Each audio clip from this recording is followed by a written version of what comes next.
All right, ladies and gentlemen, BizTech Talk, hosted by the Jamaica Computer Society. I want to extend a warm welcome to all of you on behalf of the President, Mr. Sheldon Powell. You may feel to applaud him. Go ahead. He's doing a lot of positive work for the JCS and the members of the council who put in the hard work to bring you these events. My name is Douglas Williamson. I'll be your host this evening. I really am glad to see the turnout. I would ask just for a minute, all those paid up members of the JCS, could you raise your hands for me, please?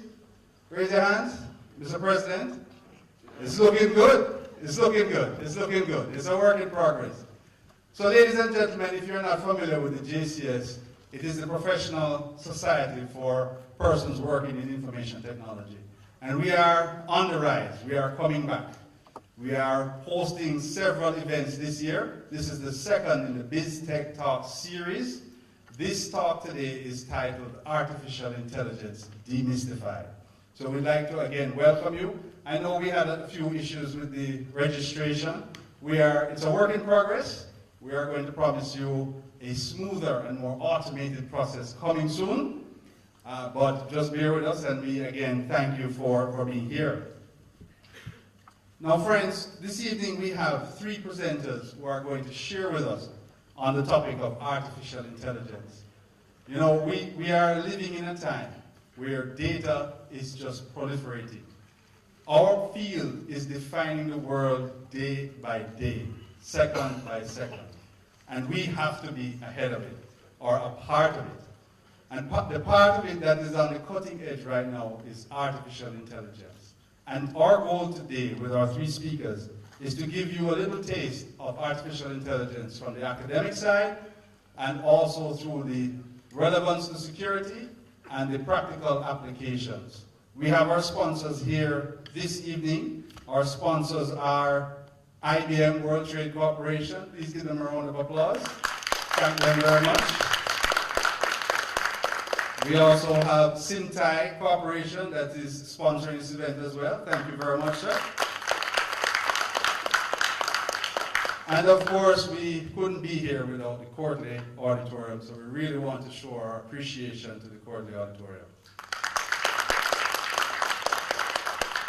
All right, so we're going to go right into our program this evening. Our first presentation is titled Artificial Intelligence, from Research to Application. Now, Dr. Gunjan Mansingh is a senior lecturer at the Department of Computing at the University of the West Indies. She has received many awards for her publication and is a co-editor of a book titled Knowledge Management for Development, Domains, Strategies, and Technologies for Developing Countries. Her research has focused on harnessing data, information, and knowledge to support decision-making processes.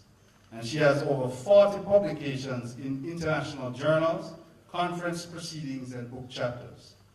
This evening, she will help us to bridge the gap between current research in artificial intelligence and its practical applications. Please give her a warm welcome as she comes up to address us on the topic Artificial Intelligence, from Research to Application. Dr. Mansingh.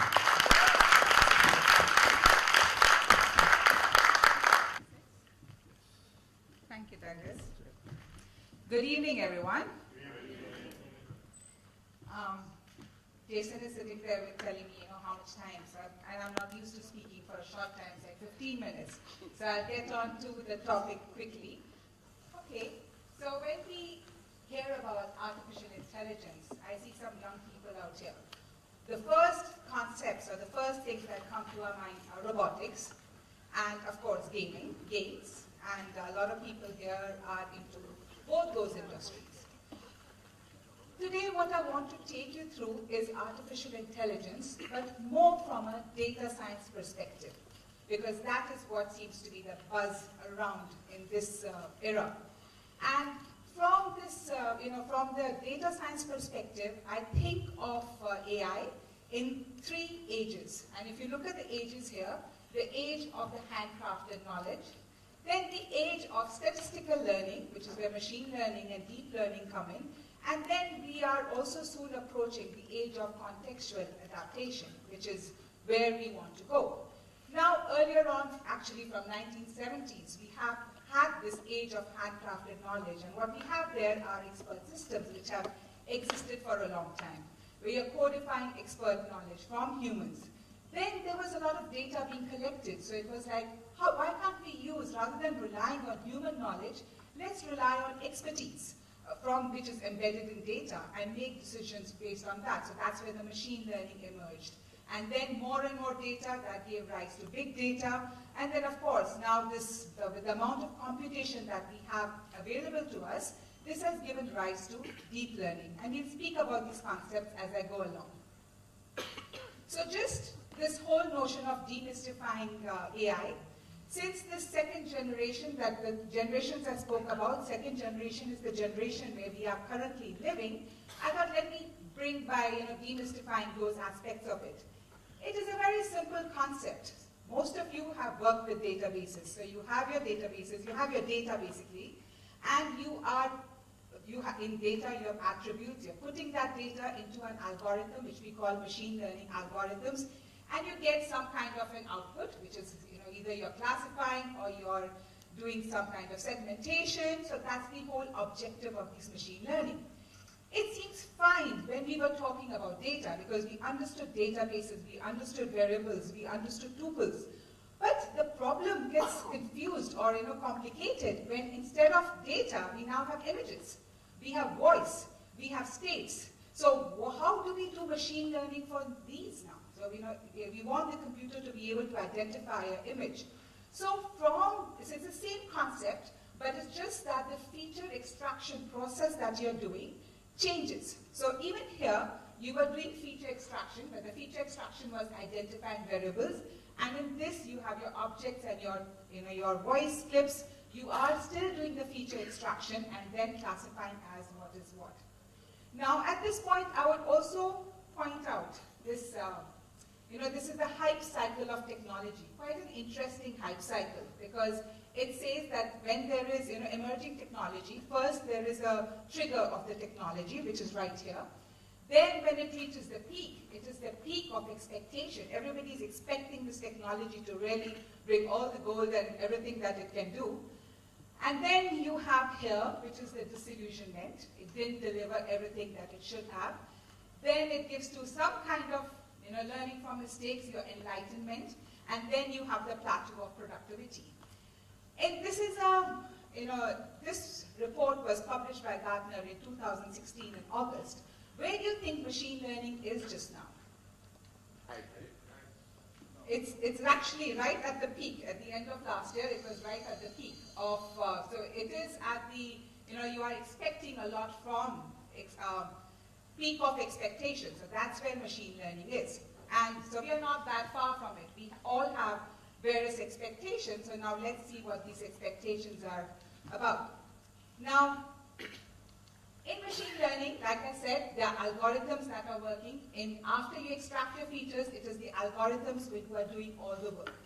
So there can be many different kinds of algorithms. And here I'm just showing you an example from a study that we did where we were trying to predict the factors which determine the quality of life of sickle cell patients. It was a medical study, medical data set, and we applied various machine learning algorithms. Machine learning algorithms like regression, decision trees, regression splines, and there are many others. But let me touch on the one which seems to capture everyone's fancy, and those are neural networks. Machine learning with neural networks. That's what people seem to think they're synonymous, and then deep learning even becomes more neural networks.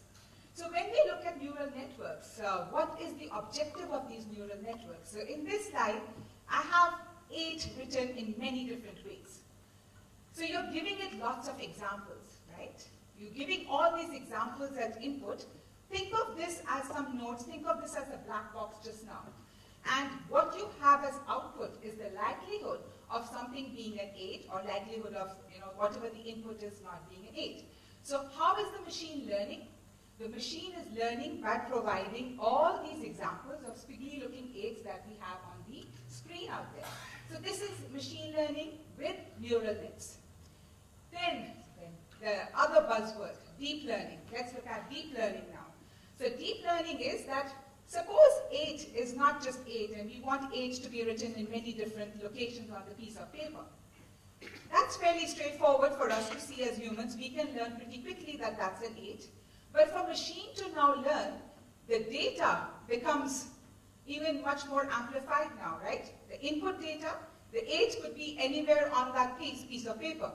So the amount of data increases. If the amount of data that you are entering now, as inputs increases, that means you need to provide more computation, and the current neural nets were insufficient to determine that. So what happened was that computation became cheaper, so you can create more layers of in your neural networks. This is what we call the hidden layers, the in-between layers.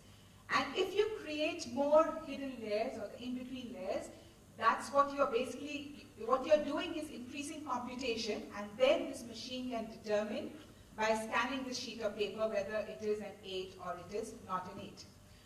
There is a famous study which said, how many cats do you really need? How many images of cats do you really need to determine that an object is a cat?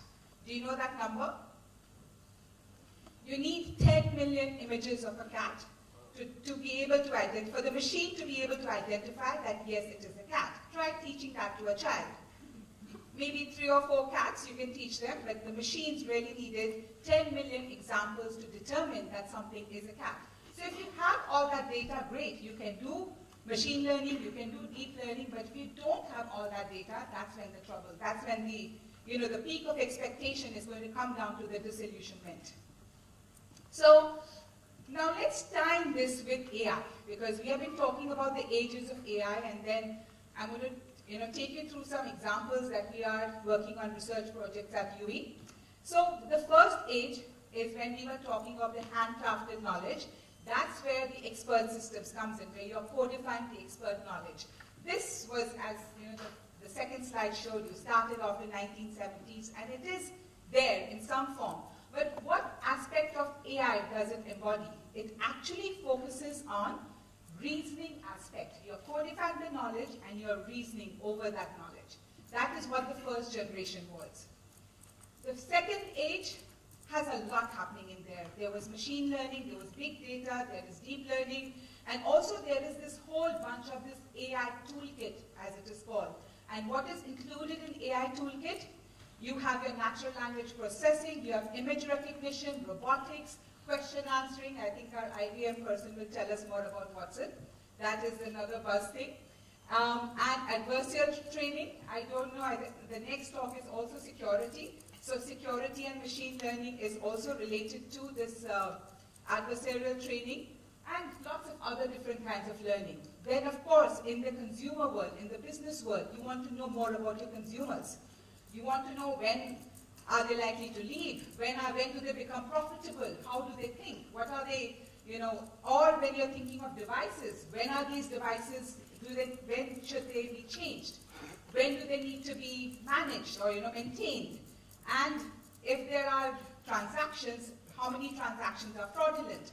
And with all that, there is this whole generation which has now even gone on to the parallel processing capability with big data. Big data is just, you're able to compute lots more data in a parallel manner. So that is now, the focus there changed from reasoning to more into learning. Perception and learning is where the focus went, because you have sensors now. So sensors, you're able to perceive more from the environment. Then the last age is where we are at the forefront of this last age, where when a machine is giving you recommendations or is telling you something, you wanted to explain why is it so. So you wanted to provide a reasoning mechanism, and you also want to be able to take what you have learned in one environment to another environment, and that is called your contextual adaptation. And in that, the AI that becomes important, as you can see, goes through all the various things. You are looking at perceptions, learning, abstracting, reasoning. All are these different components or characteristics of AI which then become important. So I'm seeing the green light, that means 10 minutes. So these are the various use cases that I found, which are there in the industry just now. And this is really very small, but as you can see, they span across many different industries, from advertising to healthcare, to business, to agriculture, defense. And there are many different kinds of use cases, from images, from classification, from predictive maintenance, from efficient scalable processing. We even have sensor data analysis, human emotion analysis, and there are a lot of use cases here. And the truth is that we do have capability here for people to actually develop systems, using this kind of concept. So this is there, and this is what has been happening, but this was another report which shows you, since several of you are here from the business world, you can see that this imaging and this classification it will become an 8 billion industry. Your sensor fusion will be a 2 billion industry by 225. So yes, there will be jobs available in this realm. Now I come to speak about what really is happening at the University of West Indies. And I was trying to take you through the different ages again, the first age and the second age where we are, and we are probably just encroaching into the third age. If you all remember the first age, which was the handcrafted knowledge. So in 1990s, actually, this was my own MPhil research project in which I developed an expert system for diagnosing for coffee pests and diseases. So that was built using expertise, human experts. You get their knowledge, and you encode it into a system. So that was fairly straightforward, and I am of the other generation. These are all the people of the new generation, and their projects are quite complex and interesting. So Dean, who is a current MPhil PhD student, his objective is to look at documents, large unstructured documents, and see which ones are similar and which ones are not similar. People do it for plagiarism, and then we also have a use case in the subsequent slide I'll tell you about. And what he's doing is from word similarity to sentence similarity to paragraph similarity, and then that leads to document similarity. And how similar are things and how opposite are they? So he's developing algorithms which will help him to do that, to decipher that. Then there is China Zunwa, who is working on detection and classification of abnormal respiratory sounds on a resource-constrained mobile device. So she's using the sensors on the mobile device to determine whether, what kind of a respiratory issue a person may have. And again, there's a lot more machine learning happening there, sensor fusion happening there. And the last one, last but not the least, is an undergraduate student project. And I have Shanice, one of the group members, sitting here because she will show you what they have done in this project. The same neural networks that you saw could be a mystery. With her application, you could see that how it will actually become clearer about what they are about. So they have worked on a neuroevolutionary approach to training intelligent agents using an algorithm called NEAT. So she will do a little demo on that later on. Again, I don't want to delve into what I did, but this was an expert system where the whole focus was on encoding knowledge. But in this era, we can take it even further. We can do sensor fusion. We could put sensors, we could put machine learning, and develop the system to a new generation. Take the first generation to the second generation. In the second generation, in Dean's research, as you can see here, that he has different documents and he's doing a comparison between them. But what I really find very interesting was this project that he did. And in this project, he showed a video of a man, running around with a machete, and he asked various people to write a description of what they are seeing. Then he also introduced some negative examples, something that was not happening. And his algorithm was able to determine what is similar. So I don't know if you can see what is written here. I can't see it very well, but my eyes are going. But it's something about, the man was about to attack or not attack. So the ones in red are the things that are similar, and the ones in green are not similar to the sentences that are in red. So that was you can use it for witness reports, and we know that these things are useful. And when you have lots of people, you need collaboration across stories. China's research, lots of sensors, you're doing machine learning here. You have these different respiratory sounds, and you're trying to teach a system which sound it is, and you have a patient whose breaths are being recorded on a smartphone, and using all the sensor fusion, you're able to then determine, you can have your own dashboards as to how much cough, how much wheeze you had in a day, and to a medical expert, you can send the recording, and there's also tagging which shows you that, yes, this respiratory sound was a wheeze.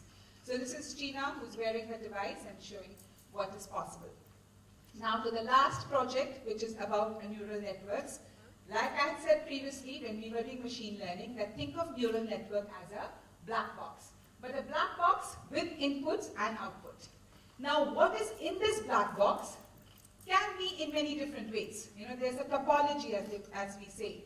And what topology should we have? Should we have A? Should we have B? Should we have C? That can often be a trial and error process.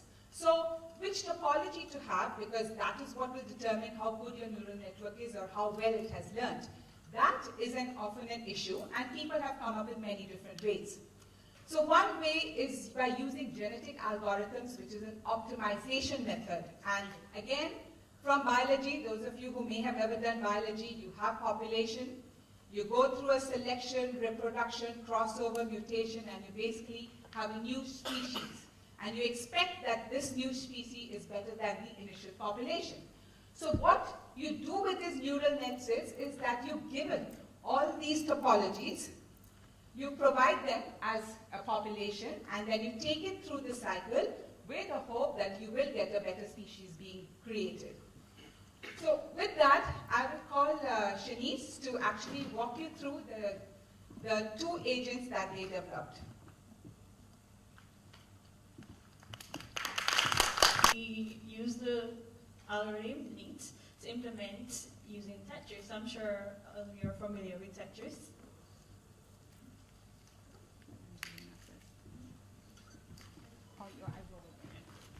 Alright, so pretty much we have two intelligent agents that was trained by NEAT algorithm, Brad and Angelina, that's what we call them. I don't know if you get the joke, but yeah. Angelina is more advanced in writing that she did a play-by-play evaluation as well as a end-of-the-game evaluation, whereas Brad, he was only evaluated at the end of the game. So we'll just wait on the video for it to be played. So I'll just go ahead and speak about it. Alright, so with Brad, you would notice, well, hopefully the video plays, that it does, in terms of how it makes a decision to stack the pieces, it does it in a very haphazard manner. So the stacking is in the middle, at the sides, it doesn't necessarily have an informed way of doing it. Whereas with Angelina, you realize that she actually makes a conscious decision to just say, okay, that piece is fit there in terms of the most strategic way that would receive that fair role. Additionally, Angelina, in terms of how much clear she gets, you can imagine by her being play-by-play as well as end-of-game analysis. We saw her reaching scores of 450 per game, whereas with Brad, per game we only get like one clear. So here's Angelina.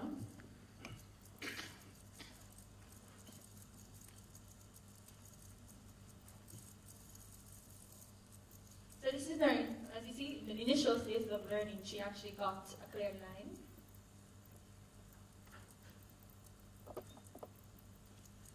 For this game, you realize she may not have, but in other subsequent games, yes, she analyzes moves play by play, and eventually she learns as the generation goes on.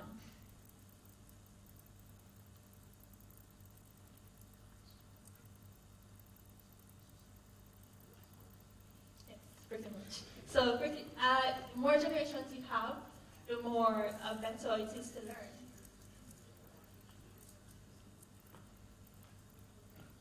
And here's Brad. As you can see, up to this point, he has never gotten a clear at all. guys rigged it, man. Come on. No, we didn't. It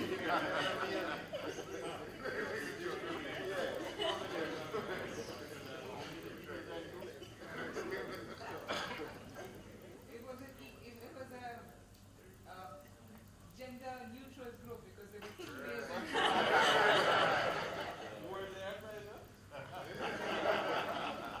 So as you can see, at the 26th generation, it actually got its first player, whereas in Angelina, she got it as their first generation.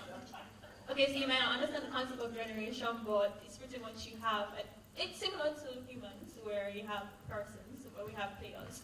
So as they progress, we choose the best players to reproduce, and as the population goes on, it's more advanced.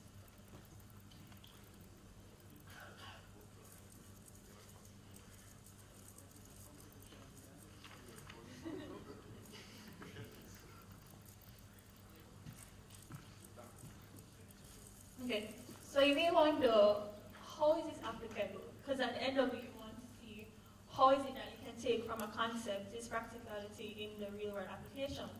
So for us, we realized that in the logistics hub, in the port operations, by implementing our algorithm or the possibility of it, we could actually have a way in which we could control the crane in its decision of where to place the crane. Yes. So that's where we're moving towards in its applicability. Of course, there'll be tweaks and stuff, but you know.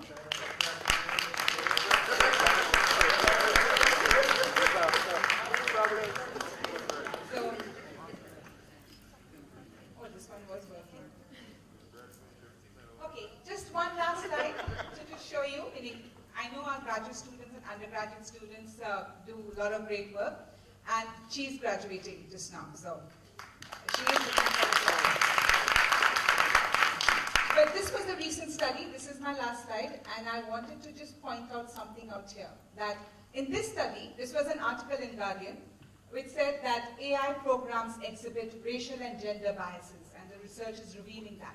Was it the AI program, or was it the data that had the bias in it? So we have to be very careful when we speak about that, right? It is not that the AI was biased or racially or gender, but it was the data, and hence, and sometimes as humans, we can consciously counteract biases that we may have learned, but the algorithm may not be able to do that.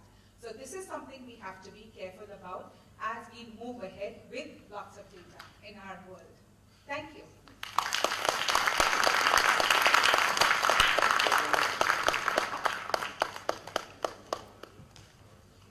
Any questions? Go.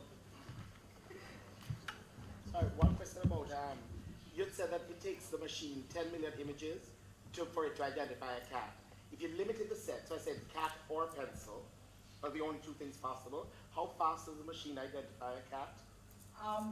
Then I really don't know. This wasn't a study that I had done. Okay. I'm just quoting a study done by a big deep learning guru, Andrew, I don't know how to pronounce his last name, it is NG. Okay.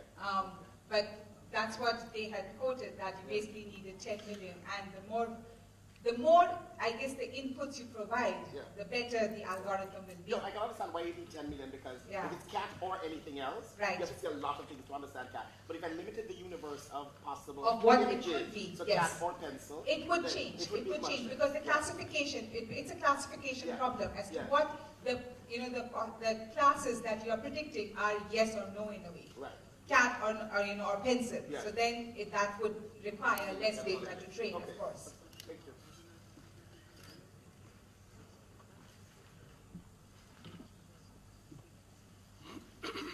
Okay, thank you.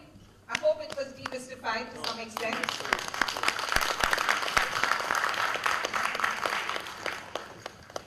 Ladies and gentlemen, please give it up for Dr. Mansing and our student Shanice. We learned quite a bit. We learned that some of us are part of another generation. I had a question though. Anybody here familiar with cookbooks? Because I was wondering about that algorithm that could do the scan and check to see maybe if those chemistry labs were submitted years before. Anyway, only the students at some institutions will know about that. Thank you very much for the presentation. We are certainly learning more about artificial intelligence from its research to application. And now, ladies and gentlemen, we will move into our second presentation, which is titled Artificial Intelligence and Security. Mr. Andrew Nooks is the Director of OpenWave Information Security Limited and a Senior Information Security Consultant at Syntai Consulting. He has had more than 20 years' experience in the information technology field, both in the public and the private sector. He's here to share with us his perspective on the nexus of artificial intelligence and the field of security. Please welcome Mr. Andrew Nooks.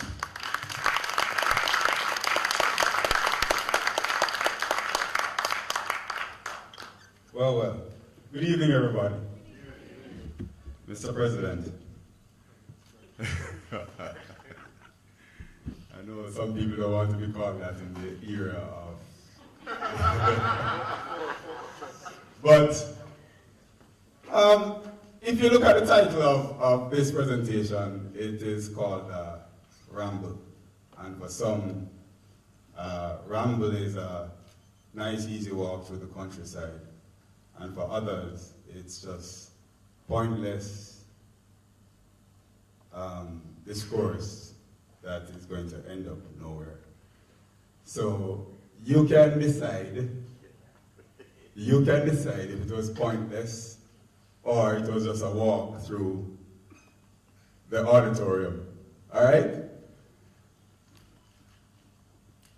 Now, I can go through all the history of these things, from when machine learning and all those things were developed, but I'm very simple-minded, so I usually look at artificial intelligence from what I watch in the movies.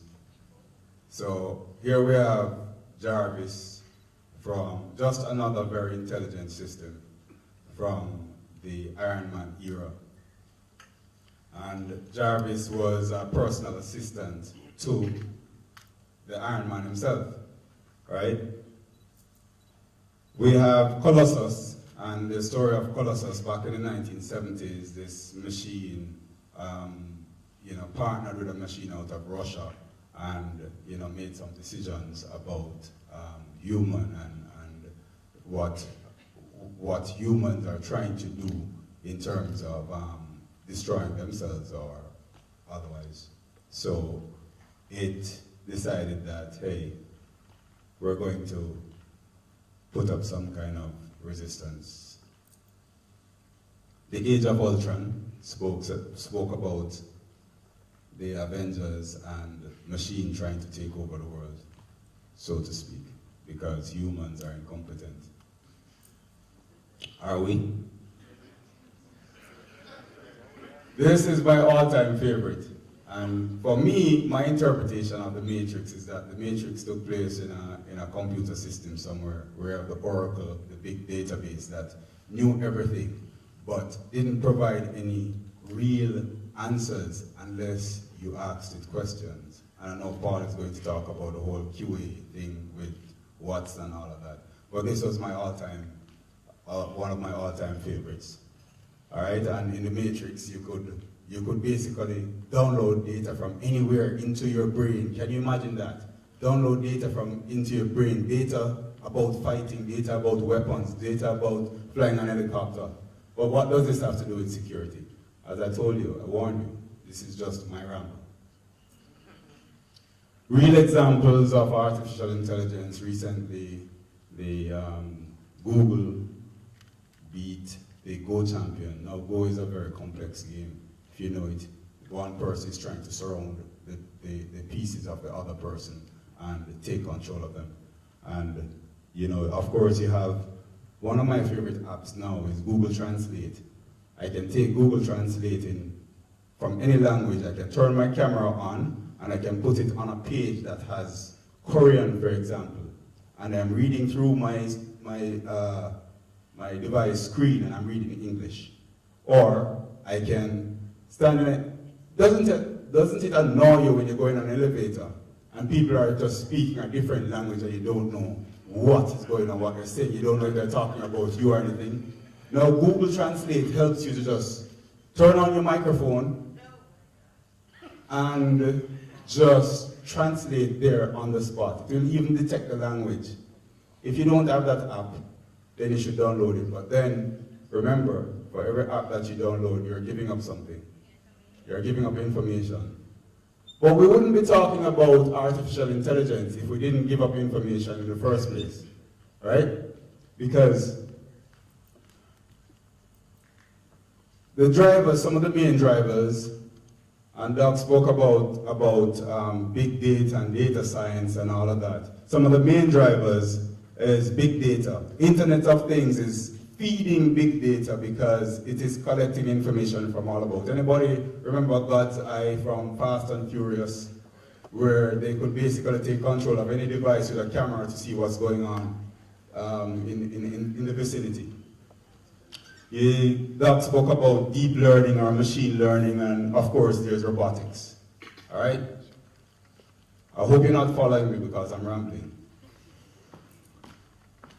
Big data has to do with a lot of things that I don't understand, and I know a lot of persons in the audience have a great understanding of this. It has to do with data science and data analytics. I mean, I have some colleagues from Simtai who are data analysts and data engineers and all of that. Don't know what all of those terms mean. I'm just a simple security guy trying to navigate this world that can be so cruel when certain information gets into the wrong hands. Machine learning. Let me throw in a little bit of my thing in this. Can you imagine if Doc spoke about neural networks and all of that. Can you imagine if all our brain, every information in our brain, we were able to pull all of that together and analyze that, have systems that could analyze that information? What would we have? What would we have if all our systems were working together? Right now, it seems like most of our brain and brain power have a tendency to work in little silos and work against each other. Hence, we talk about, and I'm getting a little political in terms of, we talk about famine and drought whilst others have in abundance, talking about disease and death while others are living lavishly. But that's my political ramble, and it stops right there. Impacts. Yeah, so this is what I really supposed to talk about. I really didn't have much to talk about where this is concerned, so I kind of filled the gap with all of that. All right? Just to put things into perspective. All right, so AI does impact security because the models with data around, with a lot of data, and we spoke about taking 10,000 images to see a cat. Can you imagine if when you actually look at an image, your eyes, your whatever it is processing that 10 million times? So this is in one instance where we're actually working much faster than the computer. Because we can see it, we can recognize it, we can put the movements together all in one go. And with artificial intelligence and all that, that is what we're trying to do. We're trying to build this machine that's doing things the way how we do it. Can you imagine if we pull all the brain power together and be able to harness all of this power that we have inside our heads? What we'd come up with? Possibly some persons would say our own destruction, some persons would say utopia. But in cybersecurity, we find that the whole concept of AI is assisting in reducing costs, is filling skills gap, in the sense that once you can automate something, a task that is repetitive, and you can get a machine to determine when a task is repetitive, then you don't need a human to be babysitting that. You can free up your resources to do more important things. So we see a lot of that when we talk about security incident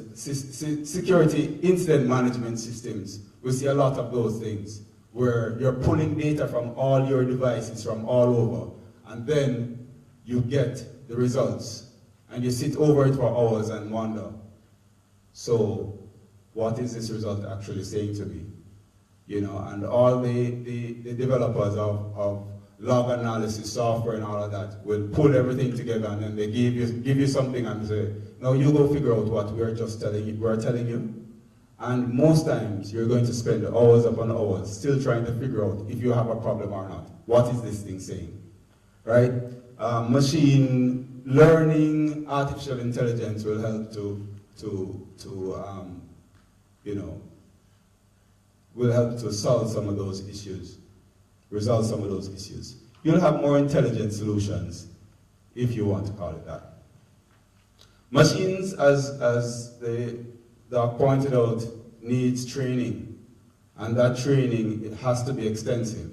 So where we were before, right, when we come out and say, hey, we have artificial intelligence, it's going to take a few years for us to really harness that. Even with the banks that's using some kind of expert systems to determine money laundering and all of that, it doesn't start working until you have data.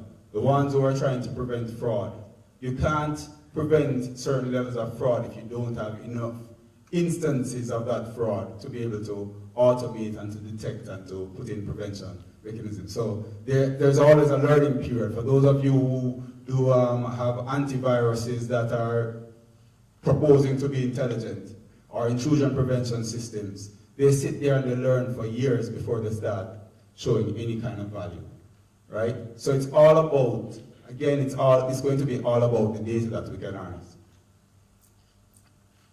AI in testing. Now we're looking at, for those of you who don't know the term, penetration testing is where we try to assess a network for weaknesses and exploit those weaknesses to break into your network or your system. All right? So now there are systems out there that automates this process. One guy asked me in a presentation, if I go out and I get, what tools do you use to do all the things that you do? And my response to him was, having a tool don't make you a pen tester. If I give you the best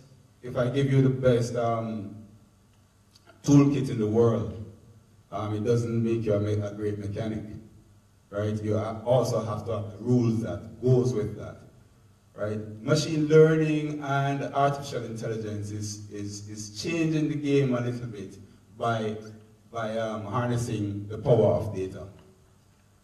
But I would think that it still needs human intervention, at least at some level.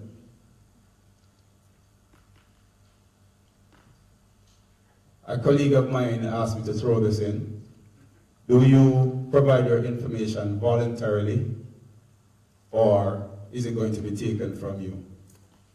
Whatever you put out there is going to become a part of this whole artificial intelligence thing. You are contributing to it. In some cases, you're contributing to it willingly. In some cases, your flashlight app may be doing it for you. I don't know. Some quotes from some real major players in the industry. Hawking says, so facing possible futures of incalculable benefits and risks, the experts are surely doing everything possible to ensure the best outcome, right? Wrong. What's happening is that we're developing systems that will learn, but we're still not plugging some of the old vulnerabilities, some of the old problems that those systems can carry. So what we do is to leave those systems open for those who have ill intent. So can a machine that is doing, a system that's doing artificial intelligence or data analytics and pulling everything together, can it be compromised? And if it is compromised, what are the consequences? We are looking at innovation from the perspective of, we have this beautiful mind that has good intentions, but then you have beautiful minds with bad intentions. And we have to take that into consideration as we grow in this era artificial intelligence and big data. I am in the camp that is concerned about super intelligence. First, the machines will do a lot of jobs for us and not be super intelligent. Doc pointed out that. That should be positive if we manage it well. A few decades after that though, the intelligence is strong enough to be a concern. I agree with Elon Musk and some others on this and don't understand why some people are not concerned. And this is Bill Gates talking about the whole evolution of artificial intelligence and machine learning. He has a real concern. Elon Musk that he refers to is instrumental in the self-driving Tesla vehicle, I think. If I were to guess what our biggest existential threat is, it's probably that, referring to artificial intelligence. So, we need to be very careful with artificial intelligence, he said. With artificial intelligence, we are probably summoning demons. Now, this is my simple equation. It wasn't developed by any artificial system or anything. It says it has a positive and it has a negative. The truth of the matter is, if the positive is strong enough and you add them, they become positive. If it is not, then it ends up negative. But if you should divide or multiply them, then it will always be negative. So I'm just saying that to say that we have wonderful opportunities in using the technology to do things for us. We have wonderful opportunities with everything that is coming out. But the fact of the matter is, as we look at these wonderful things in the hands of people with good intention, and I repeat, in the hands of people with good intention, it most times will work out positive. The challenge that we have in information security and cybersecurity today is that the bad guys, usually they are a step ahead. So we are always playing catch up. Hopefully, with artificial intelligence, we will get ahead of the game some way, somehow. That is my ramble. Thank you very much.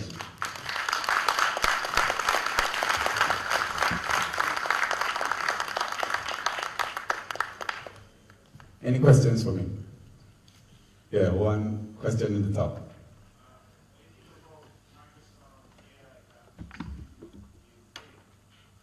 Sorry, could you shout out a bit louder for me?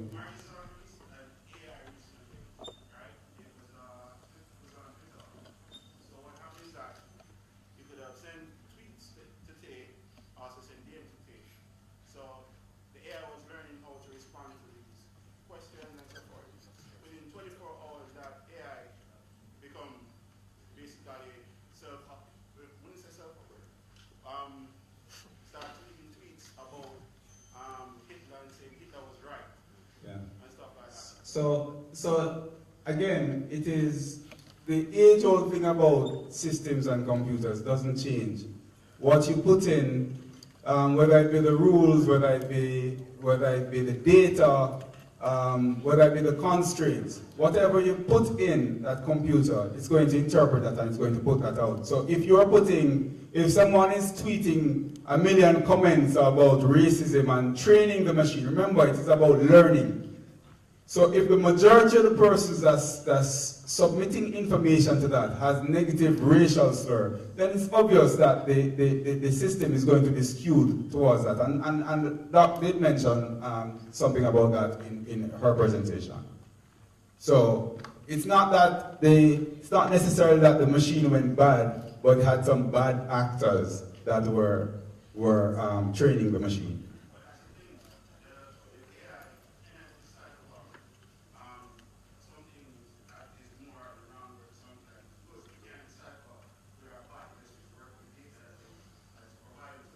That is why we call it true, and that's why we put the A in front of it. We call it artificial intelligence because we are training it to be intelligent.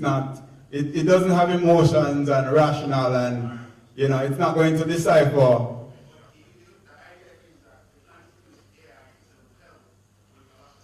Yes.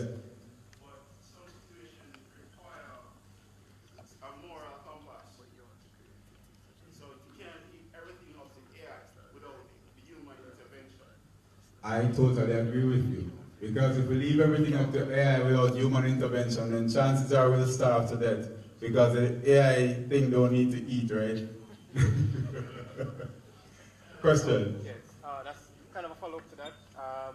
Based on your experience, what measures have been taken to ensure that the data that is being fed to machines is not compromised? So just from a security perspective. I can answer that in so many different ways, but I can give you the simple answer, or I can give you a ramble. Simple. It's simple? Not enough. No. I mean, the thing is, the whole concept of data and data analytics. This is taking unstructured data. This is pulling data that seem to have no meaning, just like my ramble, and just trying to put some form to it, based on what? Some, mathematical or statistical or some physics theory, astrophysics theory, I don't know. But it's trying to put something to it to make sense of it. What, in my estimation, and you can all write me off as crazy, but in my estimation, we're obviously trying to create the human brain on steroids. And it's not going to happen anytime too fast until we learn how to pull all our brains together. Because in my estimation, we all are connected in some way, shape, and form. And until we realize what that connection is, then we won't be able to harness the real power. That is my madman thought. Well, just the rebuttal to that is that with all the data that is available on the internet now, everybody uploading, being able to scrape the internet for 10 million cat images, then it becomes a lot easier. It becomes a lot easier, but it still doesn't remember what you did as a 2-year-old child, because you're not going to put that on the internet. But if you can harness the brain and pull that out, did you watch Get Out? Yeah, that's interesting. You see, I talk in movies, I don't talk in anything else but movies, I'm sorry.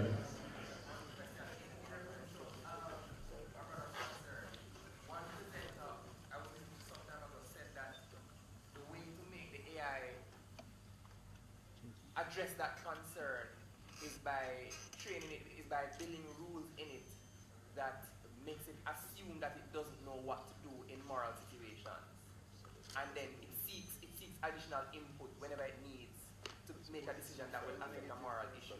What do you say about that? I'll respond to that based on a conversation that one of my colleagues Charles and I had in the office just before this presentation. We're saying that once you start applying certain rules, then you start guiding the way of thinking, which means that it is still artificial. And a lot of us have some level of artificial intelligence based on our socialization and all of that. Because the fact of the matter is, take a 2-year-old child who has never been exposed to pain and all of that. They are willing to walk off possibly a cliff without seeing the danger until we teach that to them. Right? So we start boxing it up. So as soon as we start putting rules in, I don't know, it's still going to be artificial in some way, shape, or form. But rules, my question is the rules will address some security concerns? Last retort there, Andrew, we're running short on time. Yeah, we can probably have a discussion. I can guarantee you'll probably be crazy after the discussion with me, but that's a risk that I think you should take. All right, let's give Andrew a hand. We don't think he's crazy. I don't know how we didn't mention these 2 movies though, Andrew.